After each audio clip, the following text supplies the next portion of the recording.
अपनी बेगुनाही साबित करने आई थी।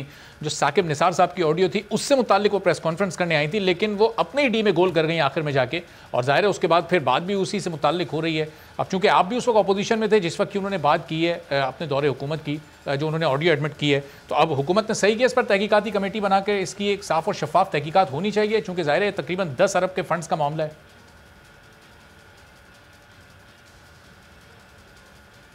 बिस्मिल्लाह रहमान रहीम। देखें, तहकीकात तो बिल्कुल होनी चाहिए और एक न्यूट्रल कमेटी भी होनी चाहिए, और ये बहुत मादी के भी किस्से हैं, ये कमेटियां बन भी चुकी हैं, सब चीज़ें हैं।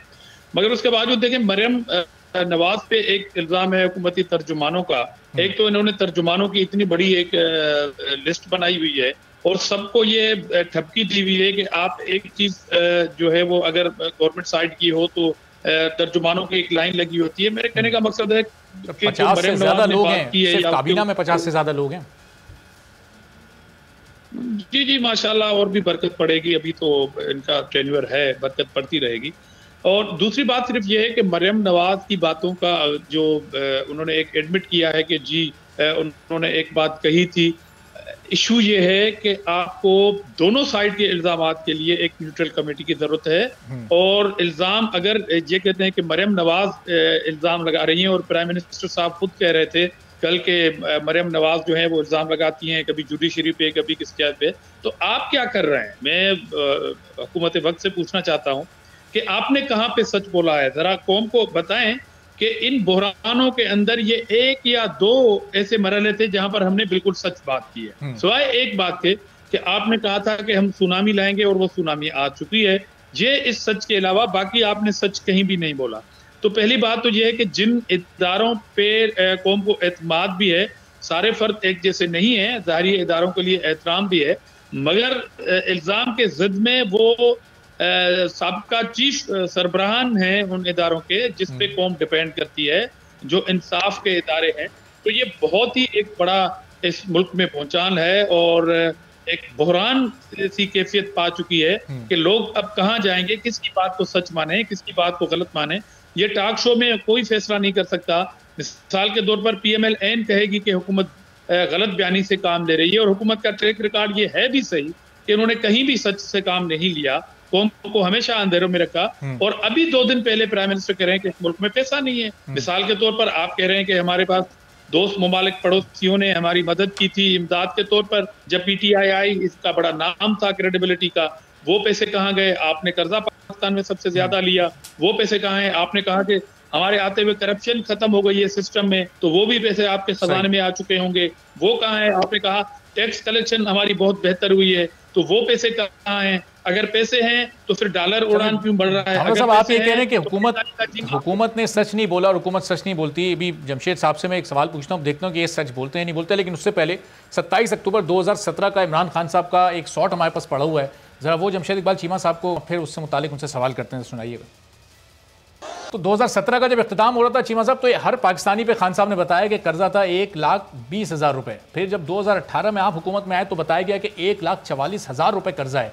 आज 3.25 साल बाद चीमा साहब आपसे एक बड़ा सादा सवाल है कि हर पाकिस्तानी पर कितना कर्जा है? देखें, इसमें जो इसका मेजर करने का तरीका है वो है tax to GDP ratio. Tax to GDP ratio आपका ना क्या नाम है, debt to GDP ratio. Debt to GDP ratio Pakistan में कम हुआ है, और दुनिया का कोई मुल्क नहीं जिसका कोरोना के दरमियान tax debt to GDP ratio कम हुई हो, स्वाय पाकिस्तान के। इट्स द ओनली कंट्री जिसका during corona debt to GDP ratio कम हुआ है। दूसरी बात कि कितने कर्जे हमने रिटायर किए हैं और कितने कर्जे लिए हैं, ये दोनों बातों को अगर इकट्ठा करें, और हमारे पास आपके लिए जो रिजर्व्स हैं, जो रिजर्व में कितने पैसे पड़े हैं। रिजर्व जब हम आए थे तो हमारे पास 3 महीने की इंपोर्ट को स्पॉन्सर करने के पैसे नहीं थे। आज इस मुल्क में आप कह लें कि 6 महीने की 5 महीने की इंपोर्ट को स्पॉन्सर करने के पैसे मौजूद हैं। सो जो हमारे रिजर्व में पैसे पड़े हैं और जो हमने वापस किए हैं और जो हमने लिए हैं, वो सारे को कैलकुलेट करें तो हमने कर्जे वापस ज़्यादा किए हैं, हमने कर्जे लिए थोड़े हैं। अच्छा। सो ये जो बात आप सुनते हैं, एक बड़ी बड़ी स्वीपिंग स्टेटमेंट है, सुन लेना एक जो स्वीपिंग स्टेटमेंट सुनते हैं कि जी हमारे दौर में कर्जे बड़े हैं, डेफिनेटली रुपये में जब जाते हैं तो आपके कर्जे बड़े हैं, जब डॉलर में जाते हैं तो tax debt to GDP ratio आपकी कम हुई है। ठीक है, दूसरी बात ये है कि हमने जो कर्जे वापस किए हैं या जो हमारे पास महफूज पड़े हैं वो कर्जे अगर देखें तो हमने पिछली गवर्नमेंटों से कहीं बेहतर परफॉर्म किया है। ये आज का सच है। इस सच पे अगर आपको प्रोग्राम करना चाहते हैं तो आप यूँ बजाय ये कि यहाँ पर राणा सनाउल्ला साहब को बुलाएं या दामरा साहब को बुलाएं, कल आप बुला लें किसी आप कह लें किसी फाइनेंस एक्सपर्ट को बुला लें, फाइनेंस एक्सपर्ट को बुला लें, कल हम बैठ के प्रोग्राम कर लेते हैं इस पे। ज़्यादा बेहतर होगा कि आप अभी 15 मिनट बाद फाइनेंस एक्सपर्ट ज्वाइन करने वाले हैं, अभी फाइनेंस एक्सपर्ट ज्वाइन करने वाले हैं, लेकिन चूंकि इतनी मुश्किल बातें और ये सारी टर्मिनोलॉजीज खान साहब नहीं इस्तेमाल किया करते थे उस वक्त बताते हुए कर्जा। तो जी दामरा साहब जल्दी से, राणा साहब की बारी है, मैं उनकी तरफ जा रहा हूँ। जी दामरा साहब जल्दी से एक जुमला, फिर मैं राणा साहब की तरफ। अच्छा, पहली बात आप जब ये जीडीपी करते हैं ना, तो यही सवाल है आज कौम का कि कल प्राइम मिनिस्टर का जो बयान छपा था ना, पाकिस्तान में पैसा नहीं है, तो हमारा सवाल ये है कि जब आप रिजर्व के लिए आपके पास पैसे हैं, वो जो आपको कर्जा मिला था 3-3 हज़ार अरब डॉलर का, जो आपको यूएई ने दिया, जो सऊदीया ने दिया, जो चाइना ने दिया, उसके बाद आपने कहा कि टैक्स कलेक्शन हमारी ठीक है, जीडीपी ग्रोथ कर रही है।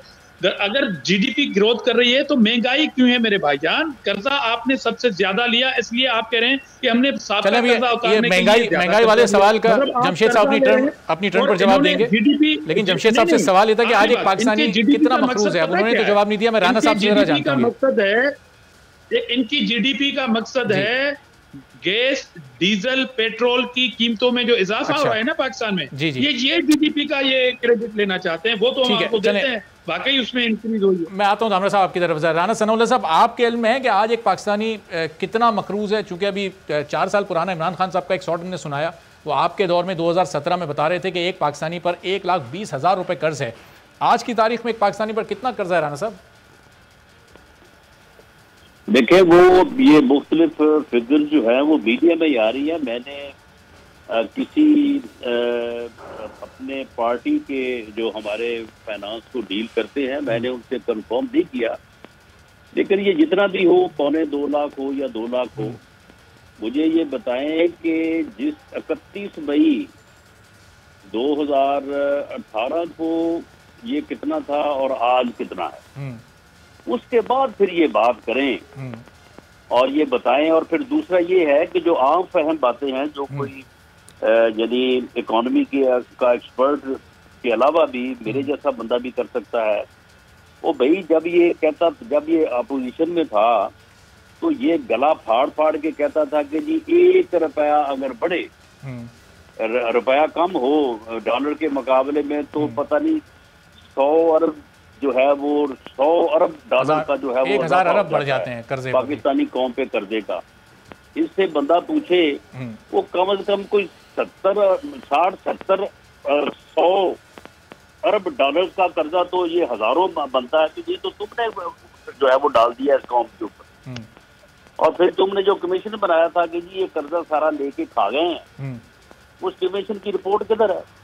तो ये अगर 24,000 कर्जा जो है वो लेके खा गए थे PMLN वाले या पीपल्स पार्टी वाले, तो अब जो 24 का 45 हो गया, ये कौन खा गया? सही है। और अगर तुमने अदा किया है कर्जा, तो ये 24 से 20 या 15 क्यों नहीं हुआ, ये 45 क्यों हो गया? तो ये सारी बातें जो हैं ये सिर्फ एक झूठा प्रोपेगेंडा और फ्रॉड इसने किया कौम के साथ। सब्सक्राइब करें और बेल दबाएं ताकि कोई खबर रह न जाए।